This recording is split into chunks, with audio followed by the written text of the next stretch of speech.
Last winter, I killed 90% of my houseplants, and I'm not alone. Thousands of plant owners make this same deadly mistake every single year. Brown leaf tips, yellow leaves, wilting stems, dropping leaves overnight. If this sounds familiar, you're making the same mistake I did. But here's the good news. Once I figured out what I was doing wrong, I saved every single plant, and you can too.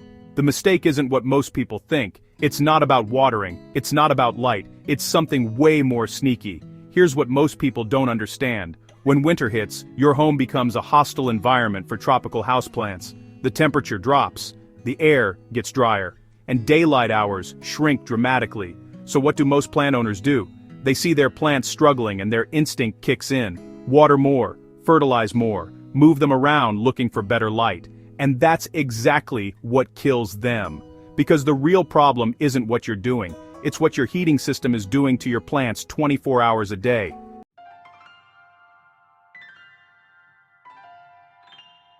The mistake that killed 90% of my plants, I completely ignored humidity. When your heating system runs, it sucks moisture out of the air. Your tropical houseplants evolved in rainforests with 70 to 80% humidity. Your heated home in winter, 10 to 20%.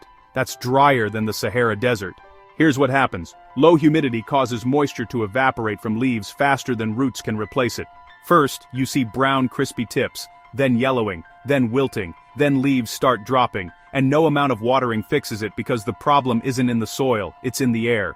And here's the trap. You see dry, crispy leaves and think the plant needs more water, so you water more. But the roots are already sitting in moist soil. Now you've got root rot developing underground while the leaves are still dying from dry air. It's a death spiral. Some plants are more vulnerable.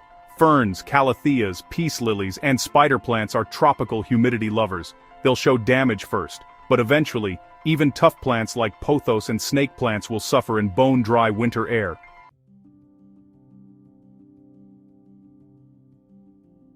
So, how do you fix this? I'm going to show you 5 solutions, starting with the easiest free option and building up to the most effective method. You can use one or combine several for even better results. Solution number 1 is completely free. Group your plants together. When plants are clustered, they create their own microclimate. Each plant releases moisture through its leaves, and that moisture benefits the plants around it. Keep 2 to 3 inches between pots so air can still circulate. You want them close enough to share humidity but not so close that air can't move. This prevents fungal problems. Solution number 2, Pebble trays. This costs $5 to $10 and works surprisingly well. Take a shallow tray, add a layer of pebbles or stones, then add water until it reaches just below the top of the pebbles. Place your plant pot on top of the pebbles. The pot should never sit directly in water. As the water evaporates, it creates a humid zone around the plant. Refill the tray every few days as the water evaporates. Solution number 3, daily misting. This is controversial because it only raises humidity temporarily. But here's the truth. If you mist every morning, it does help. Use distilled or filtered water to avoid white mineral spots on leaves. Mist both sides of the leaves from 6 to 8 inches away. Always do this in the morning so leaves can dry before nightfall. Wet leaves at night invite fungal problems. Use the finest mist setting on your spray bottle. Solution number 4 is free and surprisingly effective. Move humidity-loving plants to your bathroom or kitchen.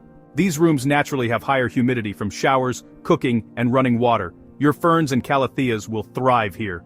Place them near a window for light but away from direct shower spray. The ambient humidity from steam is what you want, not water blasting the leaves. If your bathroom has no window, stick to kitchen placement or use a grow light. Solution number 5, get a humidifier. This is the game changer that saved 90% of my plants. Yes, it costs $25 to $50, but it's the most effective solution by far. I use a cool mist humidifier because warm mist can damage leaves if placed too close. Place it 3 to 4 feet away from your plant grouping. You want to raise the overall room humidity to 40 to 60%. Watch your hygrometer. When I started running mine, humidity went from 25% to 50% within an hour. Clean it weekly to prevent mold and bacteria. Use distilled water if possible to avoid white dust on furniture. Run it during the day when your heating system is active. That's when humidity drops the most. Here's the reality check. One humidifier costs $40, replacing a collection of dead plants, $200 or more. Plus the heartbreak of losing plants you've nurtured for years. It's the best investment you'll make.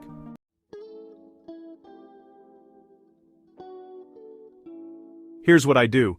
I combine solutions. My plants are grouped together on Pebble trays, and I run a humidifier nearby. This triple approach keeps humidity at 50 to 60% even when my heat is cranking. My plants went from barely surviving to absolutely thriving. You'll see results in 2 to 4 weeks. New growth will be greener and healthier, brown tips will stop spreading, leaves will stop dropping, and your plants will actually start growing again, even in the middle of winter.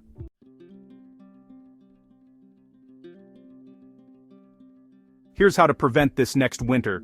First, buy a hygrometer. These cost $8 to $12 and they're essential. You can't manage what you don't measure. Place it near your plants and check it daily until you understand your home's humidity patterns. Second, start your humidity solutions now, before your heating system kicks in regularly.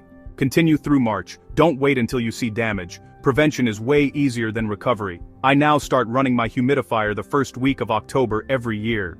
Third, know your plant's specific needs. High humidity lovers like ferns and calatheas need 50 to 60%. Medium humidity plants like pothos and philodendrons do fine at 40 to 50%. Low humidity plants like succulents and cacti, they're happy at 30%.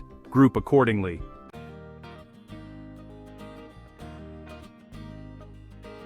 This simple change transformed my plant collection, from 90% dead to 100% thriving. No more brown tips, no more yellow leaves, no more watching helplessly as my plants slowly died every winter. So which solution are you going to try first? The free grouping method, Pebble trays, or are you going all in with a humidifier? Drop a comment and let me know. I read every single one. And if this video saved your plants, hit that subscribe button. I post new plant care guides every week. And if you want to master watering once and for all, not just in winter, watch my video on 5 crucial watering tips every gardener should master.